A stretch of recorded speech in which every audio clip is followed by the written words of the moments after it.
السلام علیکم ورحمۃ اللہ وبرکاتہ۔ وعلیکم السلام ورحمۃ اللہ وبرکاتہ۔ باپا جان، جدہ شریف کی ایک سڑک کے کنارے پر یہ لوح یعنی تختی لگی ہوئی ہے جس پر مقبرہ آمینہ حوا رضی اللہ تعالی عنہا لکھا ہوا ہے۔ آپ کی بارگاہ میں سوال ہے کہ یہ آمینہ حوا سے کیا مراد ہے، اور کیا اما حوا رضی اللہ تعالی عنہا کا مزار مقدس جدہ شریف میں ہے؟ اس کے علاوہ ان کی حیات طیبہ کے متعلق کچھ مدنی پھول بھی ارشاد فرما دیجیے۔ سبحان اللہ۔ ہماری امی جان سیدتنا حوا رضی اللہ تعالی عنہا، یہ سب انسانوں کی امی جان ہے۔ اس میں آمینہ حوا نہیں لکھا ہوا، یہ پڑھا جائے گا امنا حوا، یعنی ہماری ماں حوا۔ تو یہ جدہ شریف میں ان کا مزار بتایا جاتا ہے، ویسے ہے نہیں۔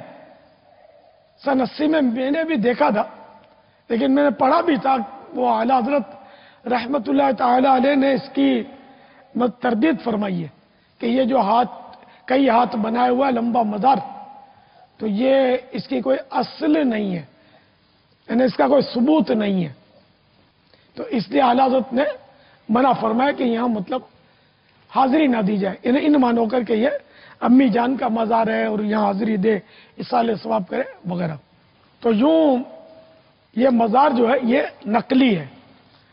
حیرت کی بات ہے کہ نقلی قبر کی اتنی حفاظت کا اہتمام ہے، چلی آ رہی ہے زمانے سے۔ میری حقیقی امی جان، یہ بھی حقیقی امی جان ہے، وہ بی بی آمینہ رضی اللہ تعالی عنہ، میرے آقا کی امی جان، مقام ابوا پر ان کا مزار شریف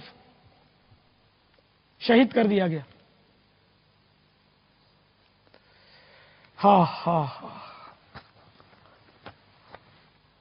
کرنے کے کام کرو ورنہ نہ کرنے کے کاموں میں پڑ جاؤ گے۔ صلو علی الحبیب صلی اللہ تعالی علی محمد۔ اچھا، حضرت سیدتنا حوا رضی اللہ تعالی عنہا کے تعلق سے یہ سوال ہوا ہے کہ ان کے بارے میں کچھ عرض کر دوں۔ تو عرض یہ کہ اللہ تبارک و تعالی نے نور محمدی کو حضرت سیدنا آدم صفی اللہ علی نبینا علیہ الصلوۃ والسلام کی پشت مبارک میں بطور امانت رکھا اور ان کو جنت میں ٹھہرا کر فرشتوں سے سجدہ کروایا۔ اس کے بعد حضرت سیدنا آدم علی نبینا علیہ الصلوۃ والسلام کو اس ودیعت کیے گئے نور کی قدر و منزلت پہچان کروائی اور ارشاد فرمایا کہ دونوں پاک و صاف ہو کر تسبیح و تقدیس کرو، پھر اپنی اہلیہ حوا کے حق کے زوجیت ادا کرو کہ میں تم دونوں سے اپنے فیض آثار نور کا ظہور فرمانے والا ہوں۔ بس آپ علی نبینا علیہ الصلوۃ والسلام نے حکم الہی کے مطابق کیا اور اللہ عز و جل نے نور محمدی حضرت سیدتنا حوا رضی اللہ تعالی عنہا میں منتقل فرمایا، آدم علیہ السلام کے ذریعے منتقل فرمایا۔ یہ شب جمعہ اور رجب المرجب کی 12ویں شب تھی۔ پھر حضرت سیدنا آدم صفی اللہ علی نبینا علیہ الصلوۃ والسلام اس نور کو حضرت سیدتنا حوا رضی اللہ تعالی عنہ کی پیشانی میں سورج کے مانند دائرے کی صورت میں دیکھا کرتے۔ تو یہ سیدتنا حوا رضی اللہ تعالی عنہ کی کتنی بڑی فضیلت ہے کہ ان میں نور مصطفیٰ منتقل ہوا، اور یہ نور مصطفیٰ ان کی پیشانی میں چمکتا تھا، اور سیدنا آدم صفی اللہ علیہ وعلیہ الصلوۃ والسلام زیارت کیا کرتے تھے. مرحبا.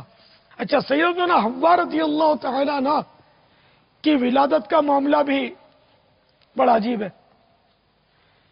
کیونکہ اس وقت تو یہ پیدا بھی نہیں ہوئی تھی، صرف حضرت آدم علیہ السلام تخلیق فرمائے گئے تھے.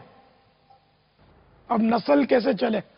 اللہ تعالیٰ جو ہے وہ قادر مطلق ہے، اس نے اپنی قدرت کا کس طرح دیکھیے مظاہرہ فرمایا.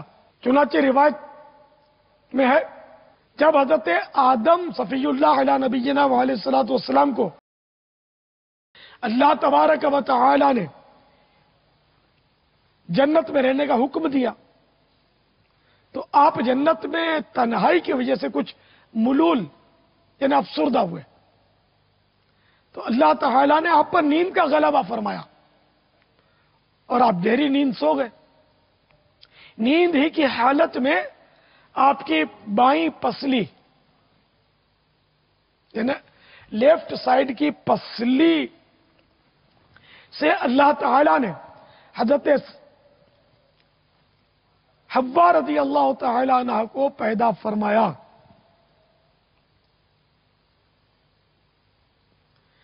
جب آپ نیند سے بیدار ہوئے تو یہ دیکھ کر حیران رہ گئے کہ ایک نہایتی حسین و جمیل عورت آپ کے پاس بیٹھی ہے. آپ نے ان سے فرمایا تم کون ہو، کس لیے یہاں آئی ہو؟ تو حضرت حوا رضی اللہ تعالی عنہ نے جواب دیا میں آپ کی بیوی ہوں اور اللہ تعالیٰ نے مجھے اس لیے پیدا فرمایا تاکہ آپ کو مجھے انس اور سکون قلب حاصل ہو اور مجھے آپ سے انسیت اور تسکین ملے اور ہم دونوں ایک دوسرے سے مل کر خوش رہیں اور پیار محبت کے ساتھ زندگی بسر کریں اور اللہ تبارک و تعالی کی نعمتوں کا شکر ادا کریں. اللہ تبارک و تعالی نے حضرت حوا رضی اللہ تعالی عنہ کا قرآن کریم میں تذکرہ فرمایا، اگرچہ ان کا نام نہیں لیا، یعنی کہ جو آیت میں پڑھوں گا اس میں اشارہ انہی کی طرف ہے. پارہ 4 سورۃ النساء آیت نمبر 1. وَخَلَقَ مِنْهَا زَوْجَهَا وَبَثَّ مِنْهُمَا رِجَالًا كَثِيرًا وَنِسَاءً. ترجمہ کنز ایمان. اور اسی میں سے اس کا جوڑا بنایا اور ان دونوں سے بہت مرد و عورت پھیلا دیے.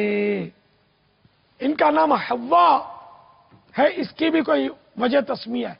حوا تو در منصور میں ہے کہ حضرت سیدتنا حوا رضی اللہ تعالی عنہ چونکہ حی یعنی جاندار سے پیدا ہوئی اس وجہ سے حوا کہلائیں. صلو علی الحبیب صلی اللہ تعالی علی محمد.